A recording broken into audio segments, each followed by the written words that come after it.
This is my first blog. তো এই হচ্ছে আমার বাড়ি, ঠিক আছে। সারাউন্ডিংটা দেখায় তোমরা রে। এটা একটা নতুন ঘর উঠের, আর এই যে ঘরটা আছে এটা ভাঙ্গা হইব। আর এটা হচ্ছে আমার বাবা উঠাইছে। আর ওখানে যে ভিডিওটা যে চ্যানেলের ভিতরে আপলোড হইব, ওই চ্যানেলটা আমি এই জায়গার ভিতরে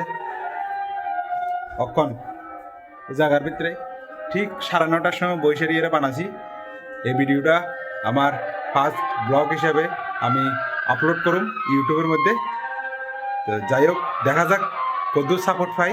এতদিন আমি ফেসবুকে ভিডিও বানাইতাম। আমার নাম অগ্রদীপ চৌধুরী, আমার বয়স 28 বছর, যশমুরা আমার বাড়ি। এটা আমার ফার্স্ট ব্লগ। এবার বাকি দেখা যাক কোরআন দিকিতে হয়। শুনছি ফার্স্ট ব্লগ নাকি খুব ভাইরাল হয়। আপনারা ব্যাকগ্রাউন্ডের ভিতরে একটা আওয়াজ পাইতেছেন, যেটা হয়েছে আমাদের যশমুরা উৎসব চলতেছে। তো যশমুরা উৎসবের ভিতরে কিতে হয় না হয় সব কিছু দেখাবো। আমার বাবা আছে, আর এত বেশি ভিডিও বানাতে দিতে না, আপলোড করে দেবো। আর নেই, নো এডিট।